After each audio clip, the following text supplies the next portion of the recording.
இறைமகன் இயேசு கிறிஸ்துவில் மிகவும் பிரியமான சகோதர சகோதரிகளே, இன்றைய நாளிலே ஆண்டவர் நம்மை ஆசீர்வதிக்கின்றார். மகிழ்ச்சியுடன் மனநிறைவுடன் தந்திருக்கின்ற இந்த வாழ்க்கை, துன்பங்கள், துயரங்கள், கண்ணீர் இருந்தாலும் ஆண்டவரே அதையும் தாண்டி செல்வதற்கான சக்தி இன்று எங்களுக்கு கிடைக்கின்றது என்பதை நாங்கள் நம்புகின்றோம். இந்த இறைவார்த்தை எங்களுக்கு வெளிச்சமாக அமையட்டும், எங்கள் பாதைக்கு விளக்காக அமைந்து எங்களுடைய காலடிகளுக்கு அது உரமாக அமையட்டும். உம்முடைய அருள்கரம் எங்களை தாங்குகின்றது என்பதை நாங்கள் இந்த நேரத்திலே உணர்கின்றோம். இறைவார்த்தையின் வல்லமை, ஆற்றல், சக்தி எங்களுக்கு இன்று கிடைக்கட்டும்.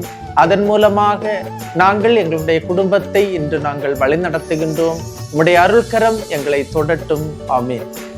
அன்புமிக்கவர்களே, இன்றைய நாளிலே நாம் தியானிப்பதற்காக எடுத்துக்கொண்ட இறைவார்த்தை எரேமியா புத்தகம் 1ஆம் அதிகாரம் 9வது இறைவார்த்தை.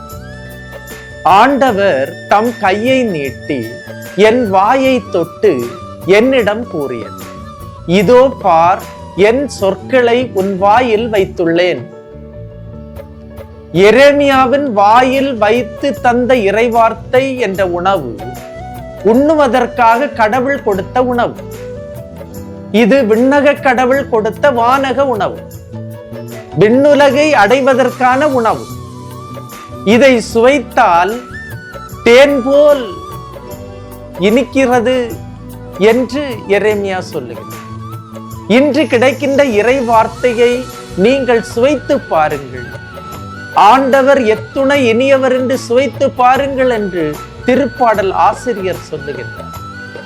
நல்ல மனதுடன் இன்று உனது இதயத்தில் இந்த இறை வார்த்தையை ஏற்றுக்கொண்டால் நல்ல நிலத்தில் விழுந்த விதையாக கண்டிப்பாக 100 மடங்கு பலன் கொடுக்க முடியும். ஒரு நபர் தினமும் இறை வார்த்தை வாசித்து கண்களை மூடி தியானிக்கும் வழக்கம் உடையவர். ஒவ்வொரு நாளும் 10 முதல் 15 நிமிடம் தியானிக்கின்ற இவர், அதாவது இறை வார்த்தை வாசித்த பிறகு கண்களை மூடி அமைதியான இடத்தில் 10 முதல் 15 நிமிடம் தியானிக்கின்ற இவர் இதயத்தில் அந்த தியானத்தை, அதாவது சொல்லுகின்ற அந்த கேட்ட இறை வார்த்தையை அதில் அசை போடும். அவர் கேட்கின்ற கேள்வி, இன்று இந்த இறை வார்த்தை எனக்கு சொல்லும் செய்தி என்ன, எனக்கு சொல்லுகின்ற பாடம் என்ன என்று எப்பொழுதெல்லாம் ஜெபிக்கும் போது இறை வார்த்தையில் ஜெபிக்கும். அவரிடம் அவ்வளவு அபிஷேகம் இறங்கும். ஏனென்றால் இந்த இறை வார்த்தையை அசை போடுகின்ற வழக்கம், உள்ள எடுத்து அதை அசை போடுகின்ற வழக்கத்தால் அவருக்கு அதிகமான ஆசீர்வாதம் கிடைத்தது என்று சொன்னார். இறை வார்த்தை என் காலடிக்கு விளக்கு, என் பாதைக்கு வெளிச்சமும் அதுவே என்று எரேமியா இறை வார்த்தையின் சக்தியில் பயணிக்கும் போது வாழ்வில் தடைகள் வருகிறது. மக்கள் அவருக்கு எதிராக வெகுண்டெழுகின்றனர். இறை வார்த்தையை பெற்றுக்கொண்ட எரேமியாவுக்கு துன்பங்கள் கொடுத்து வழி தவறி செல்ல பலர் முயல்கின்றனர். அவருக்கு எதிராக தீர்ப்பு கூற வெகுண்டெழுகின்றனர்.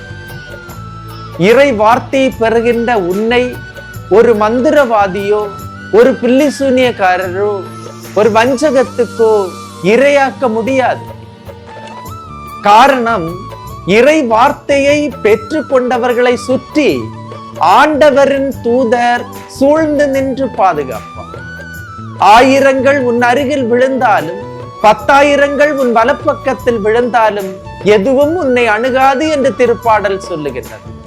ஆக வரக்கூடிய எதிரிகளின் அம்புகளை, கணைகளை எல்லாம் கடவுள் தகர்க்கின்றவராக இருக்கின்றார்.